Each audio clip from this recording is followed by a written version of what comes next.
Hello friends and welcome back to another video. तो आज के इस वीडियो का जो टॉपिक है वो है principles of stratigraphy.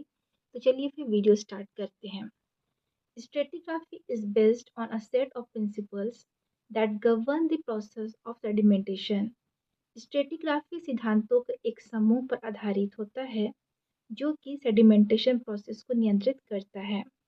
The sedimentation is the result of accumulation of rock material carried by agencies like water, wind and glaciers and deposited in a basin. Sedimentation में रॉक मटेरियल जो कि पानी, हवा और ग्लेशियर के द्वारा बहा करके लाए जाते हैं, वे बेसिन में जमा होते हैं। The mechanism of sedimentation and accumulation of other stratified rocks like lava flows determines the principles of stratigraphic studies. Lava flows जैसे अदर स्ट्रेटिफाइड रॉक्स के सेडिमेंटेशन और एक्युमुलेशन स्ट्रेटिग्राफिक अध्ययन के सिद्धांतों को निर्धारित करता है। There are 8 basic principles or laws of stratigraphy which are listed below.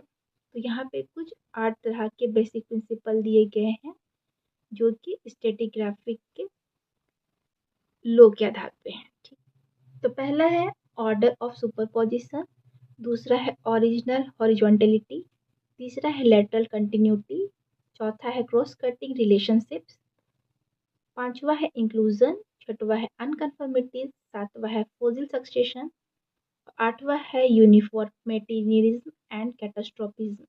ये आपके 8 तरह के बेसिक प्रिंसिपल है। तो हम लोग एक एक करके सबको देख लेंगे।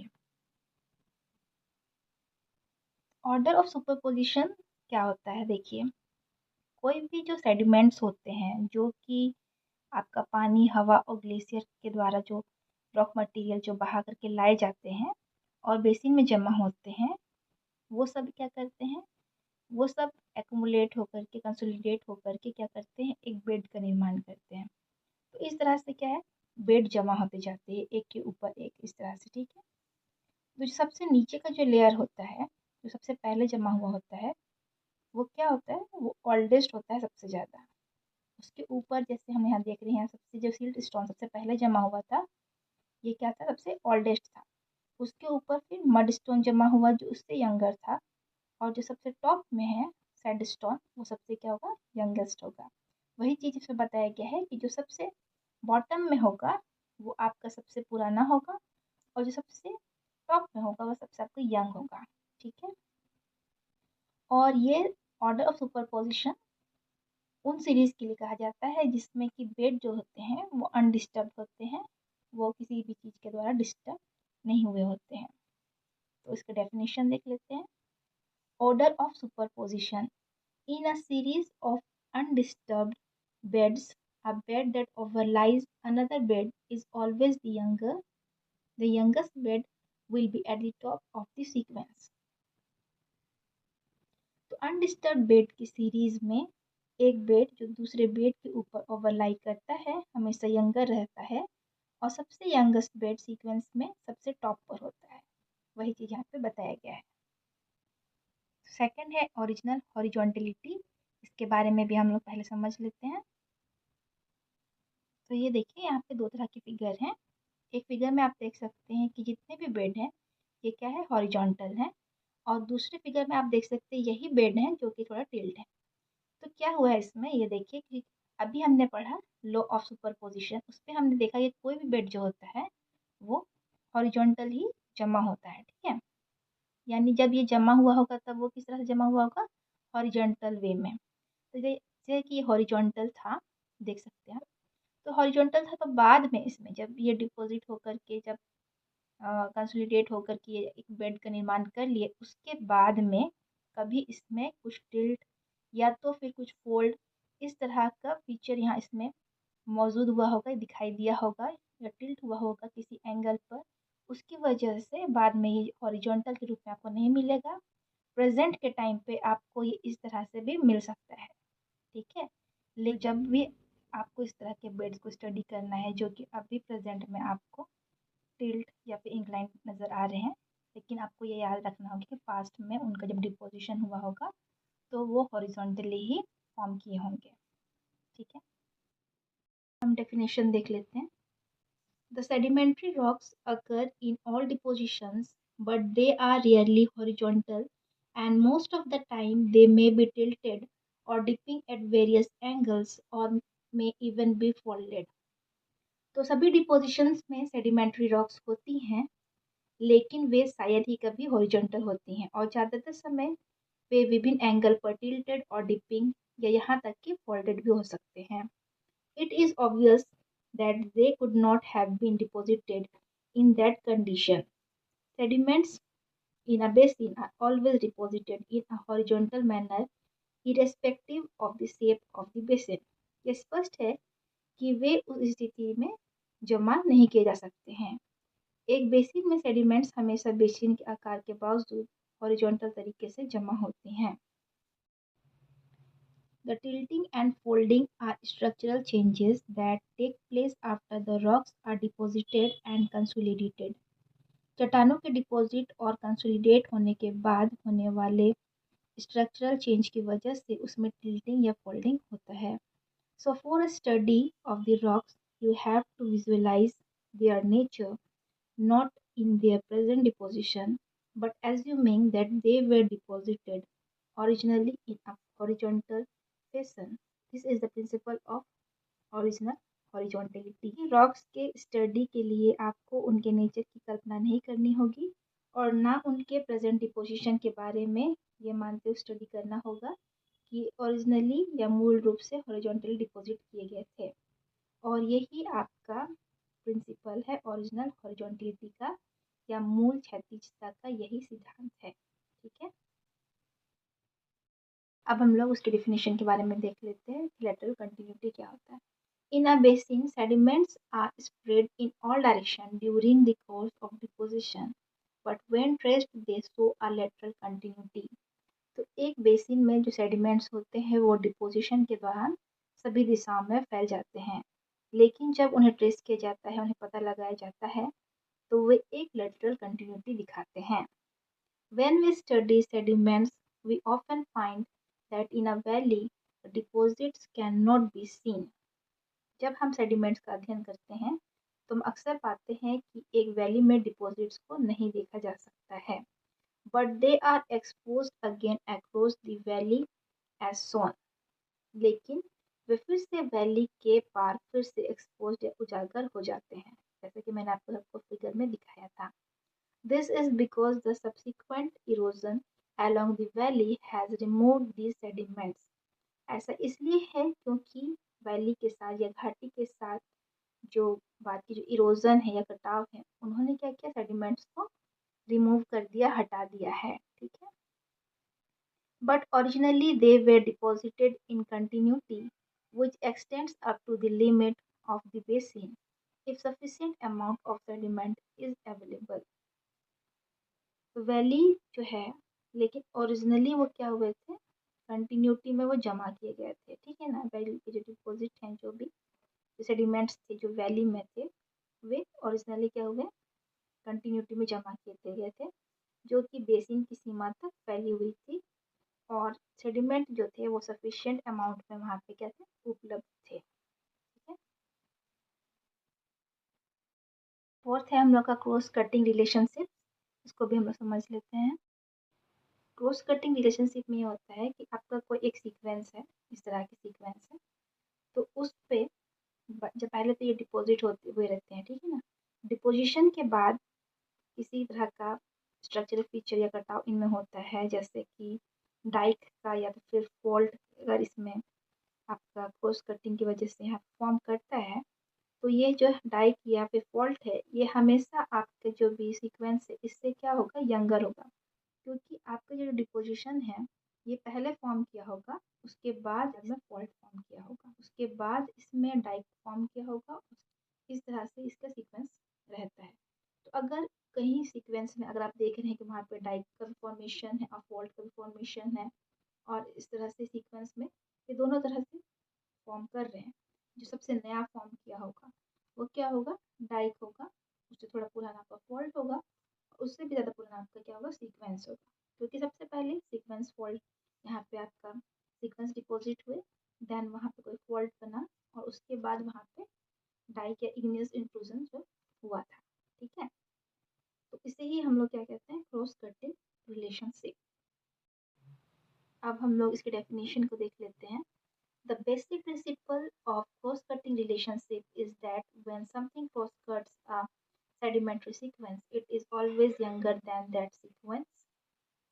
तो क्रॉस कटिंग रिलेशनशिप का बेसिक प्रिंसिपल है कि जब कुछ क्रॉस एक सेडिमेंट्री सीक्वेंस को काटता है, तो यह जो कट होगा, यही क्रॉस जो होगा, हमेशा ही इस सीक्वेंस से क्या होगा, यंगर होगा।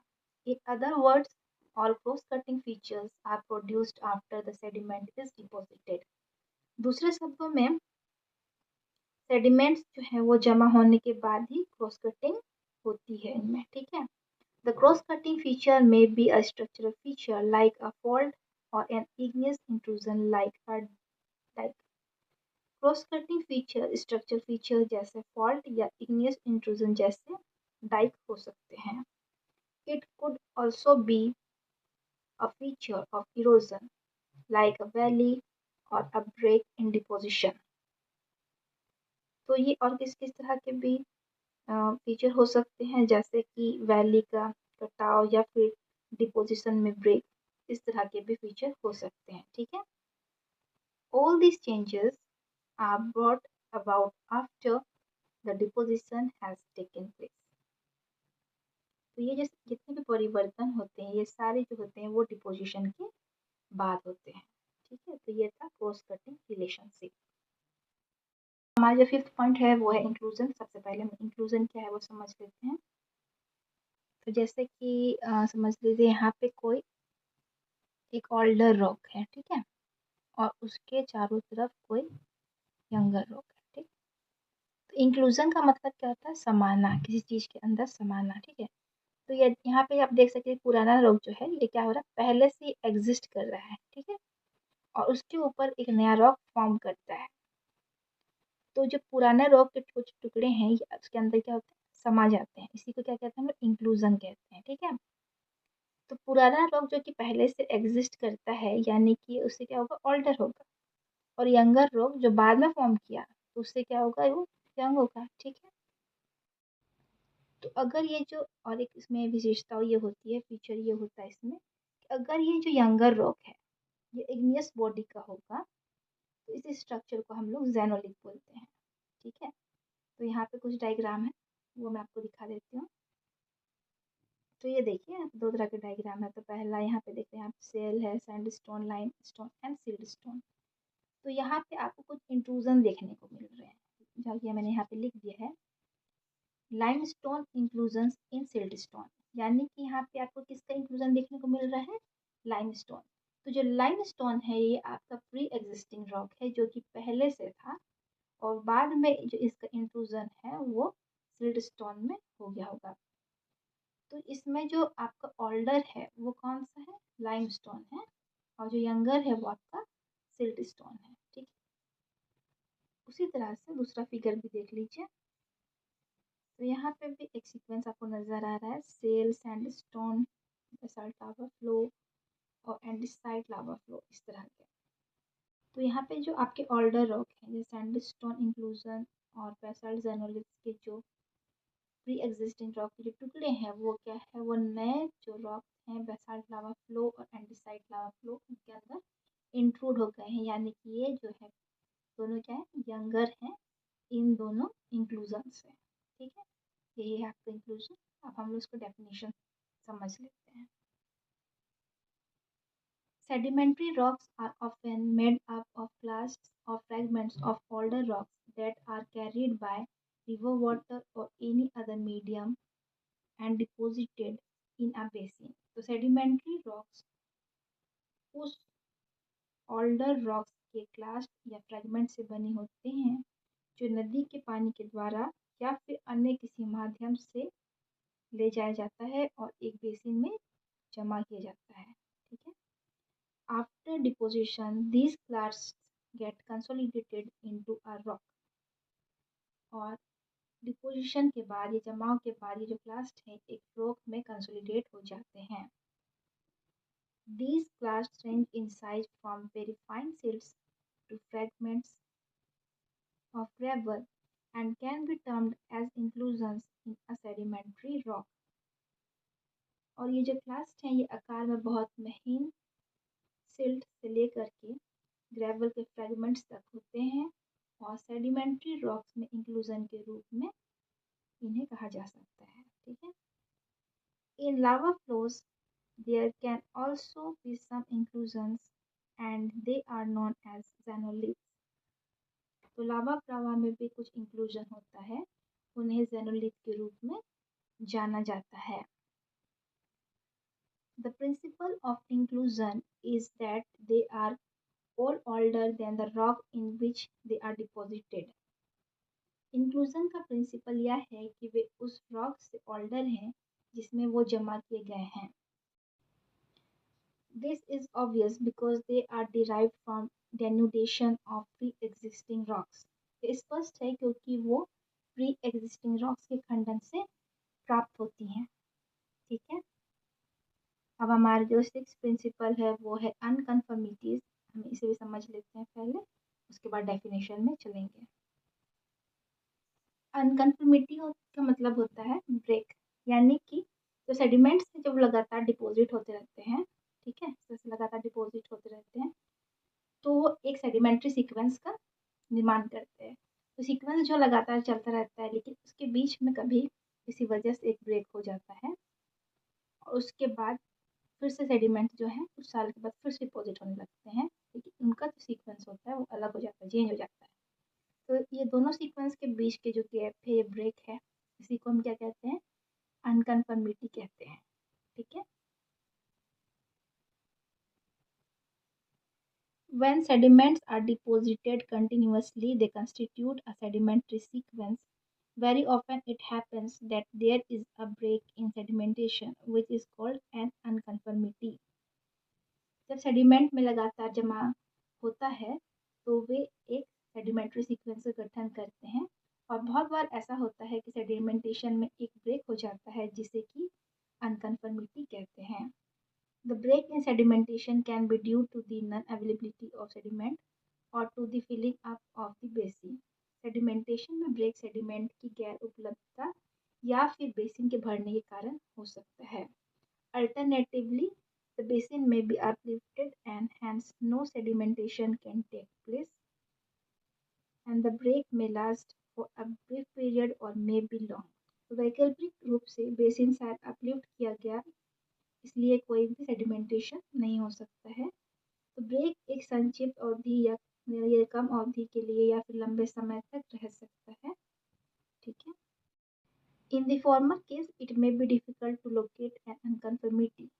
तो पहले के जो केसेस थे उस समय अनकन्फर्मिटी को लोकेट करना बहुत ही मुश्किल था, बट इन लॉन्ग ब्रेक्स, लेकिन जो लंबे ब्रेक्स होते हैं, the unconformity can be located, उसमें अनकन्फर्मिटी का पता लगाया जा सकता है बाय एविडेंसेस ऑफ इरोजन और change in the angle of inclination of bed के द्वारा।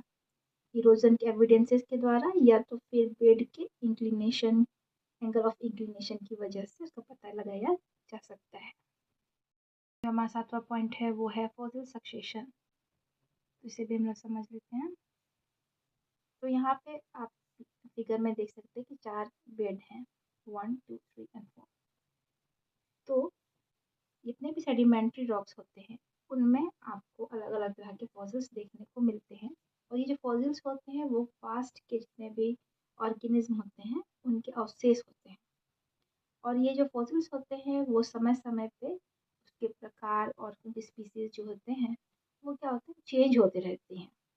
तो जैसे जिस बेड में आपको जिस तरह के फॉसिल्स मिल रहे हैं उसके आधार पे आप एक बेड को दूसरे बेड से डिफ्रेंशिएट कर सकते हैं और ये आपको उसके क्लासिफिकेशन में मदद करती है।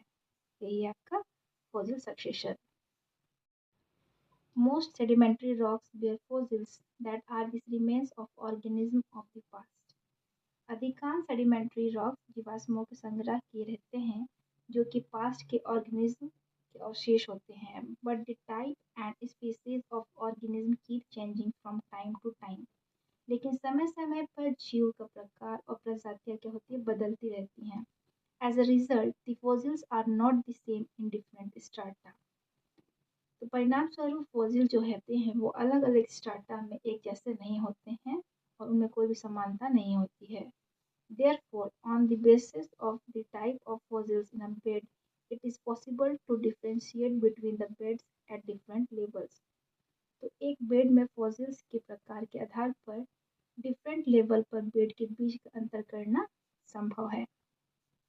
Fossils help in classifying the sequence of rocks and in establishing a succession in time of deposition. Fossils rock sequence को वर्गीकृत करने में और डिपोजिशन के समय में सक्सेशन इस्टेब्लिश करने में मदद करते हैं। ठीक है, यूनिफॉर्मिटेरिज्म और कैस्ट्रोफिज्म। तो यूनिफॉर्मिटेरिज्म और कैस्ट्रोफिज्म ये दो प्रक्रिया है जिसकी वजह से जो है हमारी पृथ्वी जो है वो उसका ऑपरेटिंग प्रोसेस है। ठीक है ना, और ये बहुत फास्ट से चलती हुई आ रही है और आज तक वो क्या हो रही है, चल रही हैं। यानी कि जो यूनिफॉर्मिटिज्म है ये जो है ये बहुत मतलब कि स्लो प्रोसेस, ये धीरे धीरे इसमें परिवर्तन होते रहता है। और कैस्ट्रोफिज्म में जो परिवर्तन होता है वो बहुत जल्दी अचानक से होने लगता है। जेम्स हटन ने ये कहा था कि जो भी अभी हम आज के समय में देख रहे हैं तो वो जो घटनाएं हैं वो आपका पास्ट से होती चली आई हैं। यानी ये जो अभी हम लोग देख रहे हैं, जो भी घटनाएं होते हुए देख रहे हैं पृथ्वी में, ये सभी चीज़ें पास्ट में भी होती थी। ठीक है, तो यही चीज़ में बताया गया है। चलिए फिर इसका डेफिनेशन समझते हैं। The principle of uniformitarianism is that the process as operating on the earth at present, like sedimentation, erosion, etc., were the same in the past as well.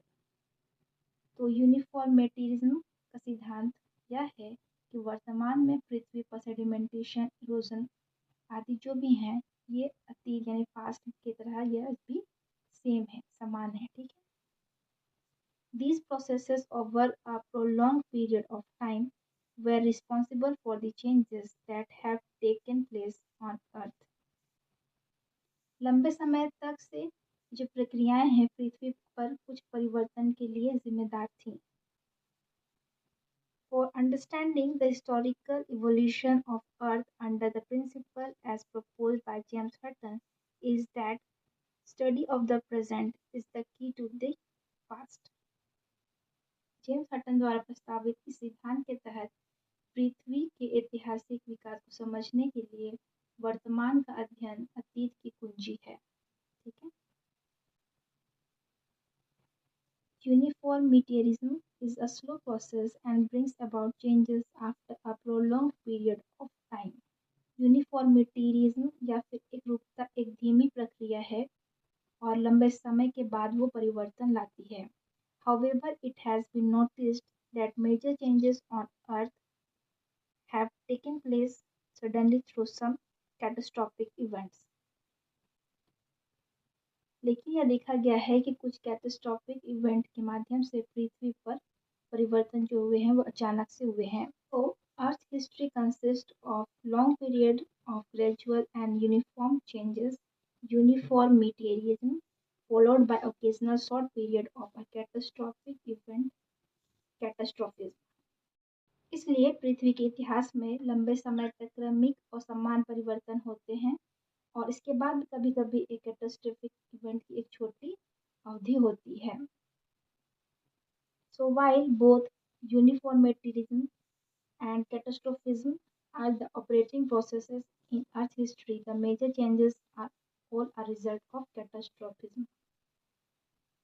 इसलिए जब यूनिफॉर्मिटेरिज्म और कैटास्ट्रोफिज्म दोनों पृथ्वी के इतिहास में एक ऑपरेटिंग प्रोसेस हैं और जितने भी प्रमुख परिवर्तन हुए हैं सभी कैटास्ट्रोफिज्म के परिणाम स्वरूप हैं।